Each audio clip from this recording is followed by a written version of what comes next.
Ladies and gentlemen, boys and girls, I am MaffmanJones, the superior and omnipotent. Ah, that sucks. I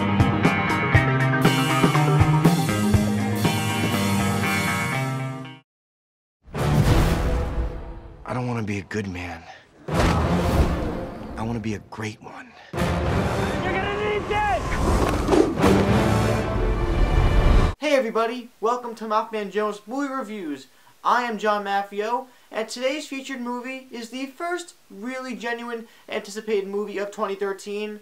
It's Oz, the Great and the Powerful, and it stars James Franco, the stoner himself, Rachel Weisz, Mila Kunis, Michelle Williams, Joey King, Zach Braff, and it's directed by the one and only Sam Raimi. The plot takes place in the beginning in a 3:4 aspect ratio, black and white, like the original Oz. We are introduced to James Franco's Oz, who is egotistical, he's arrogant, he's selfish, he's a womanizer, and he runs a little magician show at a circus. And after some situations occur and transpire, he has to hightail his way out of there because he's a terrible coward.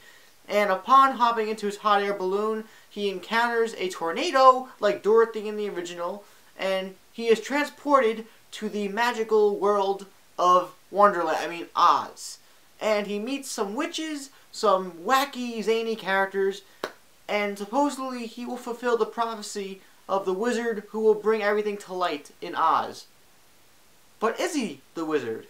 I wasn't stoked for this film, but I was excited because one, Sam Raimi, and two, when I was a young little adolescent boy, one of the first movies that I watched, and watched countless times, was Wizard of Oz. Thank you, Mom and Dad. And it did look like Alice in Wonderland in aspects, but you never judge a book by its cover. So how was it? Well, let's get right into it. I think it was really neat and clever the way Sam Raimi introduced this movie. He basically paid homage to the original Wizard of Oz, where he started out black and white and in a small film frame ratio like in the old days, and then he brought it into a really, really modern light.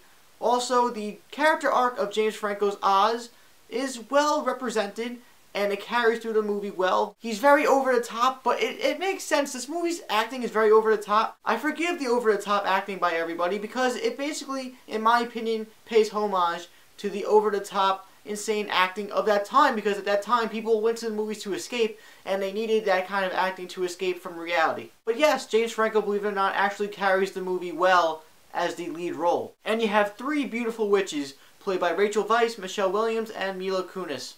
Glinda and the Wicked Witches. Won't spoil anything, but I can say for the guys out there, everybody's easy on the eyes. Mila Kunis, Rachel Weisz, Michelle Williams, didn't notice it before, but the CGI world of Oz, for the most part, is actually really visually stunning and appealing, and it isn't, at some points it's hokey, but for the most part, I really enjoyed watching it. You can definitely see the ideas of studio heads thrown in there at points, but for the most part, Sam Raimi kept his eyes peeled. Aesthetically speaking, the world of Oz was vibrant, colorful, zany, cartoony, but a lot of fun. There are two CGI characters in this movie who follow James Franco, and they basically represent the Scarecrow, the Lion, and the Tin Man, and they are this China porcelain doll and this monkey played by Zach Braff and Joey King.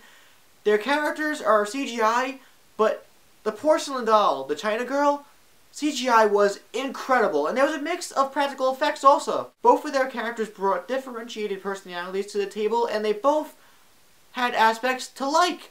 The porcelain doll was cute and sweet and genuine, while the monkey was abrasive, but abrasive in a way where he was funny to laugh at, and he was also genuinely charming too. You definitely can see the Sam Raimi postage in this movie, the cinematography, the camp, the cheesiness, the way it's made. This is one of his passion projects too, from what I believe, an Oz movie, and you definitely see it. All the crazy Dutch camera angles, the zoom-ins, the pop-outs, the wide angle frames, the crazy over-the-top music by Danny Elfman. It's all there, and it's all really enjoyable and entertaining. And overall, this movie has something for everybody. Adults can like this movie, kids can like this movie, teenagers can like this movie, everybody can. There's something for everybody. There's a good mix of comedy, some good drama, heart, most importantly, heart, and the story, even though the movie is 2 hours long, it paces along nicely. There's never really a dull moment. The aspects of this film that hinder and inhibit this movie are Mila Kunis' character, actually, believe it or not, and some of the CGI. And that's all I can really say before I get into a nitpicky world. The CGI at points, even though it was very vibrant and beautiful, and very well done for the most part, there are a couple points where it felt hokey and awkward, and I just kind of cringed a little bit internally. And also, Mila Kunis' character. I love Mila Kunis. How can you not love Mila Kunis? She has a great personality, she's a goddess, and she's awesome. But in this movie, I think she was miscast, because her character has such intense mood swings that don't make sense. Her character arc feels very rushed and sudden and spontaneous, and she's the only character who I didn't honestly buy. But overall, I'm very happy to say that Oz the Great and the Powerful is a great, fun family movie that can be enjoyed by adults for nostalgia factor and just a great homage to Wizard of Oz. Kids could now be introduced to the world of Oz, and now parents can show them this before showing them Wizard of Oz. Sam Raimi has put out a couple weird movies, at points not good ones, but for the most part he's done a good job. And he took a studio head Disney movie and made it into something a little personal, that has heart, and has replayability. So for that, I'm going to give Oz the Great and the Powerful a 3.5 out of 5 stars, which is a darn good Applebee's meal. And I would give it a one-night stand rating of a 4. This is the first blockbuster of the year, and I say I recommend it. Go see it. If you have seen or want to see Oz the Great and the Powerful, let me know what you thought about it or want to think about it in the comments down below. Do you like James Franco as the lead character? Also, please subscribe to MaffmanJones, like this video, and check out my Facebook, Twitter, and We Live Film accounts in the info box. I am John from MaffmanJones Reviews. I'm happy to say this movie didn't suck. I really am. It could have sucked. It could have easily sucked, but Sam Raimi is too good of a director to not let that happen. He made Spider-Man 3, but we can forgive him for that. See you next time.